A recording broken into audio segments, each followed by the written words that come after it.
Hello friends, तो आज हम कार्बन एंड कंपाउंड्स का लेक्चर नंबर 2 पढ़ेंगे।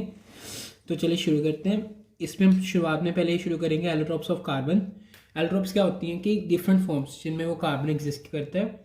इनमें सिर्फ फ़र्क ये होता है कि कार्बन के जो कार्बन और कार्बन जैसे बॉन्ड बनता है और कार्बन कितने एटम से जुड़ा होगा नेक्स्ट के कितने कार्बन से, उनमें फ़र्क होता है सिर्फ। ठीक है। अब जैसे in diamond each carbon atom is bonded to 4 other carbon atoms. Screen में जैसे ऐसी होगी ऐसे, और ये नेक्स्ट इसके साथ 4 से ज़्यादा जुड़ा होगा ऐसे। ये ऐसे मतलब ये 3D अरेंजमेंट बन जाएगी ऐसे ऐसे करते करते। ठीक है। तो अगला है in graphite each carbon atom is bonded to 3 other carbon atoms. तो ये ना हेक्सागोनल रिंग्स बनती हैं, जैसे मैंने एक जैसे यहाँ पे बनाई है। तो यहाँ पे ये जो जो भी पॉइंट्स ये होंगे ना, यहाँ पे कार्बन होगा, कार्बन जैसे ऐसे ऐसे। ठीक है। तो ये जैसे ये वाला कार्बन है मान लो हमें, तो ये कितने कार्बन के साथ जुड़ा हुआ है, ये के वाला हो गया, ये के वाला होगा, ये के वाला हो गया।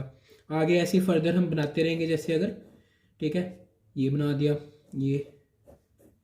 तो ये जैसे भी ये कार्बन है, ये कितने के साथ जुड़ गया, 1 2 3। ऐसे ही हर एक कार्बन 3 कार्बन एटम के साथ जुड़ा होगा। और एक शीट्स में पड़े होंगे, जैसे जैसे कोई बुक है, बुक को हम बंद कर दें तो पेजेस पेजेस ही पेजेस लगे होंगे ना, वैसे शीट्स की फॉर्म में लगे होते हैं। ठीक है। तो अब आगे क्या है, diamond is the hardest substance known while graphite is smooth and slippery. हमें पता ही है कि डायमंड जो है सबसे हार्डेस्ट सब्सटेंस है, इसको हम कटिंग वगैरह में पर्पस के लिए यूज़ करते हैं। Graphite is also very good connector for electricity. ठीक है। Fluorines form another class of carbon allotropes. हाँ, फ्लोरीन्स एक नया थोड़ा फॉर्म आया है कार्बन फॉर्म्स का जो डिस्कवर किया गया है। वो एक जो मेन हमारे पास डिस्कस होता है वो है C6 की, जो कि जिसका नाम है बकमिंस्टर फ्लोरीन। ये कहाँ से आया, ये यूएस आर्किटेक्ट बकमिंस्टर फ्लोरीन ने एक डोम डिजाइन किया था, जियोडेजिक डोम। उसके जैसा लगता है, फुटबॉल की शेप में होता है ये, उसके जैसा लगता है, इसलिए इसका नाम बकमिंस्टर फ्लोरीन है। ठीक है।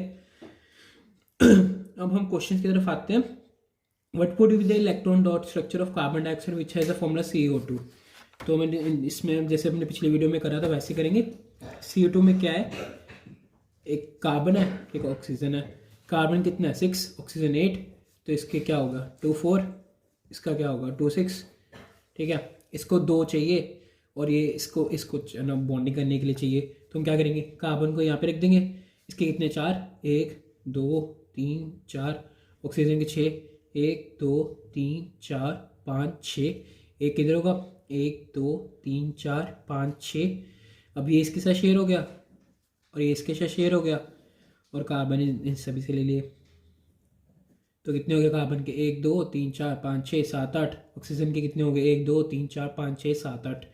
इधर भी ऑक्सीजन के 1 2 3 4 5 6 7 8। ठीक है। अब अगला पूछा हुआ है, what would be the electron dot structure of molecule of sulphur which is made up of 8 atoms of sulphur. 8 atoms of sulphur are joined together in the form of ring. Hint दिया हुआ है। ठीक है। तो उन्होंने पूछा कि अगर 8 सल्फर एटम एक ज्वाइंट होंगे तो स्ट्रक्चर कैसा बनेगा। ये ना अब थोड़ा सा जैसे अब हायर क्लासेस में पढ़ते रहेंगे तो हमें पता लगेगा। इसका ना स्ट्रक्चर ऐसे होता है रिंग की फॉर्म में, ये ना एक जैसे क्राउन की शेप में होता है ऐसे, जैसे sulphur sulphur sulphur sulphur sulphur sulphur sulphur sulphur sulphur ऐसे। ठीक है। अब हमें जब हमने मतलब ढूंढा होगा तो ये ऐसे इस फॉर्म में मिलता है। तो अब सल्फर का ये 2 बॉन्ड्स पूरे करेंगे। सल्फर किस फैमिली में है, ये इससे ही है, ऑक्सीजन किस है, ऑक्सीजन से ही है। ठीक है। इसका होता है 16 2 8 6, सेम है ना। ये देखो 2 6 2 8 6, इसका बस एक शेल ऐड हो गया एक्स्ट्रा। तो इसमें भी अब 2 बॉन्ड्स पूरे करने हैं, 1 2 3 4, ये बाकी जो है 1 2 बॉन्ड इसके पूरे हो गए, इसके दोनों के सल्फर के साथ। ठीक है। तो नेक्स्ट चलते हैं।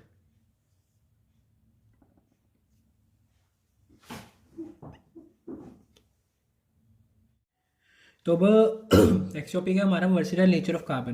वर्सेटाइल नेचर ऑफ कार्बन क्या है कि मतलब कार्बन इतने कंपाउंड्स क्यों बनते हैं, मतलब रीजन क्या है कि कार्बन इतने सारे कंपाउंड्स बना देता है। तो इसके ना मेनली 2 रीजंस होते हैं। एक तो कैटिनेशन। कैटिनेशन का मतलब क्या है कि खुद कार्बन अपने कार्बन के साथ कंबाइन कर सकता है, मतलब कि कार्बन कार्बन के साथ बॉन्ड बना बना के ना इतने ज़्यादा कंपाउंड्स बना दिए। दूसरा रीजन क्या है, इसके 4 वैलेंस शेल में कितने इलेक्ट्रॉन्स है, इसके 4। इसकी मतलब ये टेट्रावैलेंट कहेंगे हम इसको।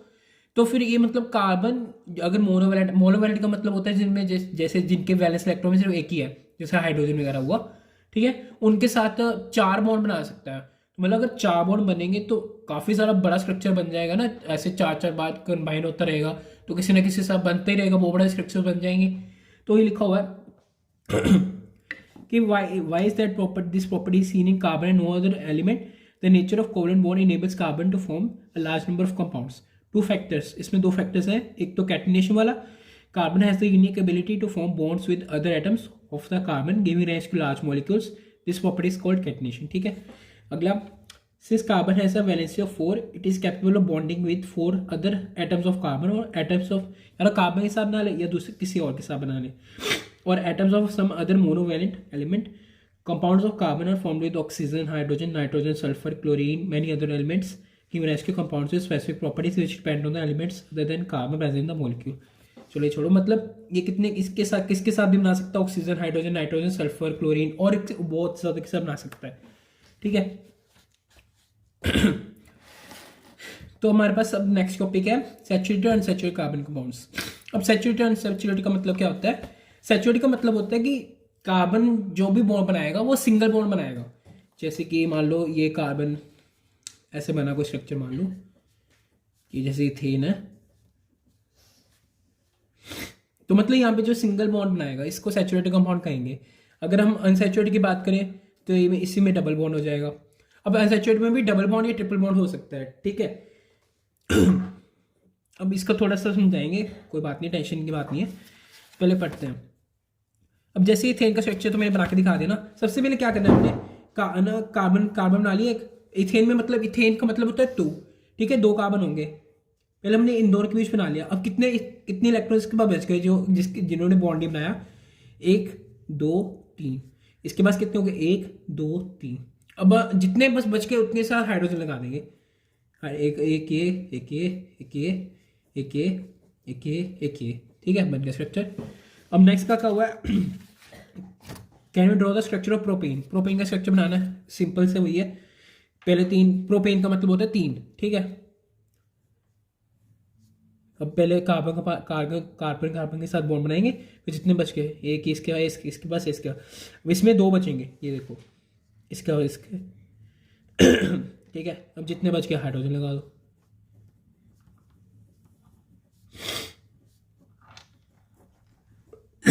ये ना याद रखना पड़ेगा कि जैसे मिथाइल में 1 होते हैं, उसके बाद अपना आता है दूसरा इथाइल, ठीक है, फिर प्रोपाइल, फिर ब्यूटाइल, फिर पेंट, फिर hex, hept, oct, non, deck. इनमें जैसे मैट में होगा 1 कार्बन होगा, इथाइल वाले में जैसे 2 होंगे, प्रोपाइल वाले में 3, ब्यूटाइल वाले में 4, पेंट वाले में 5, हेक्स वाले में 6। मतलब नंबर ऑफ कार्बन एटम्स की बात कर रहे हैं हम इसमें। हेप्ट में 7 होंगे, ऑक्ट में 8 होंगे, नॉन में 9 होंगे, डेक में 10 होंगे। अभी तुम्हारे 10 तक बहुत है, ठीक है।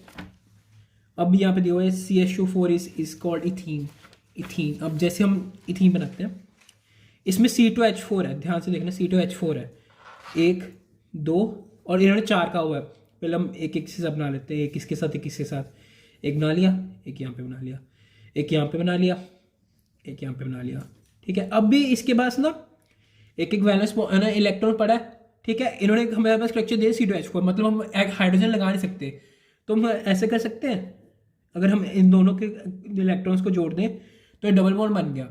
बात तो कुछ भी, कार्बन ने ना कार्बन के साथ ही बॉन्ड बना लिया, हाइड्रोजन के साथ नहीं बनाया तो कार्बन के साथ बना लिया। तो हम इनको जहाँ पे जैसे डबल बॉन्ड आ गया, सिंगल बॉन्ड नहीं रहा, इसको हम अनसैचुरेटेड कहेंगे। अब सेम अगर जैसे अब मान लो इथाइन, ये इथीन था ना, इथाइन बनाऊंगा अब मैं। जैसे यहाँ पे इन मतलब डबल बॉन्ड है, आइन मतलब ट्रिपल बॉन्ड है, ठीक है। इथाइन में क्या होगा, जैसे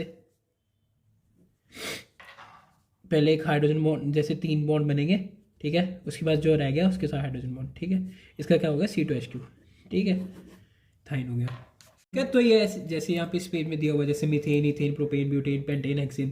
तो याद रखना, जैसे मेट में 1 कार्बन होंगे, इथेन में 2 होंगे, प्रोपेन में 3, ब्यूट में 4, पेंट में 5, हेक्स में 6, ठीक है। तो नेक्स्ट आते हैं। अब इन्होंने यहाँ पे जैसे कहा हुआ है जैसे मान लो हमारे पास ब्यूटेन है, ब्यूटेन पहले सिंपल स्ट्रक्चर ड्रॉ करते हैं। जैसे 4 कार्बन ले लिए, उसके बाद पहले इन दोनों सभी के बीच में डंडी मार दी, फिर जो भी रह गए जितने भी उनके साथ हाइड्रोजन वगैरह लगा दी। ठीक है, अब देखो अगर मैं ब्यूटेन का स्ट्रक्चर ऐसे ड्रॉ कर सकता हूँ, ऐसे, ठीक है, ऐसे भी ड्रॉ कर सकते हैं स्ट्रक्चर ब्यूटेन का। तो इन जैसी ये बात हुई है, इसमें भी हाइड्रोजन एटम्स उतने भी होंगे। देखो हाइड्रोजन एटम्स इसमें भी उतने हैं, फॉर्मूला दोनों का C4H क्या नहीं बनेगा, बस बात ये कि इसका स्ट्रक्चर अलग हो गया। इन जैसे जिनका मॉलिक्यूलर फॉर्मूला सेम है, बस स्ट्रक्चर या किसी में भी फर्क आ सकते हैं, इनको हम आइसोमर्स कहते हैं। ठीक है, आइसोमर्स में भी आगे ना बहुत ज्यादा वैरायटी होती है उसके बाद आगे, जैसे स्ट्रक्चरल आइसोमर्स, ऑप्टिकल ना स्टीरियो आइसोमर्स में जियोमेट्रिकल ऑप्टिकल, चलो वो इतना आपको है नहीं, आपको सिर्फ स्ट्रक्चरल आइसोमर है। अब जैसे मैं पेंटेन का बना के दिखा देता हूँ, जैसे सिंपल स्ट्रक्चर बन गया, हाइड्रोजन लगा लेना, मतलब साइड में सारे आसपास। अब इसका कैसे कैसे स्ट्रक्चर बन सकता है, जैसे ऐसे बन गया,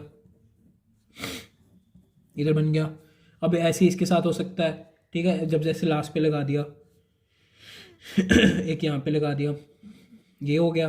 ठीक है, हम सिर्फ स्ट्रक्चर डिफरेंट हो रहा है, मॉलिक्यूलर फॉर्मूला सेम ही रहेगा, तो इनको हम आइसोमर्स कहेंगे। ठीक है, तो अगला यहाँ पे देखते हैं, all these carbon compounds which contain just carbon and hydrogen are called hydrocarbons. Hydrocarbons क्या है, जिसमें सिर्फ कार्बन और हाइड्रोजन होगा, उनके बीच में बॉन्ड बनेगा। The unsaturated hydrocarbon which contain one or more double bonds are called alkenes. Alkenes जिसमें डबल बॉन्ड होगा, जैसे यहाँ पे था हमारा इथाइन था, जैसे इथीन था हमारा, जैसे उसमें डबल बॉन्ड है तो इथीन, अल्कीन कहना है हमने। ठीक है, जो भी होगा, ईन तो आया ही आया, अल्का मतलब जो भी, जैसे मालूम ना इथाइल हुआ, प्रोपाइल हुआ, ब्यूटाइल हुआ, पेंटाइल, जो भी हुआ। अब जैसे सिमिलर अल्काइन है, अल्काइन, इसमें इसमें ट्रिपल बॉन्ड होगा, आइन आ गया ना, तो आइन मतलब समझ लो ट्रिपल बॉन्ड है। अल्क मतलब जो भी होगा, जैसे ना हमने इथाइन लगा लिया, प्रोपाइन, ब्यूटाइन, प्रेम्पाइन, जैसे कोई भी बना के दिखाना, जैसे ब्यूटाइन बनाना है। ठीक है, तो अब इसके पास एक हाइड्रोजन बॉन्ड इसको लगा दिया, 3 और 4 इसके तो पूरे हैं, इसके ऐसे लगा दे। ठीक है, मतलब ये अल्काइन हो गया। ठीक है, चलो आज के लिए इतनी, इसके बाद हम अगली वीडियो में देखेंगे अब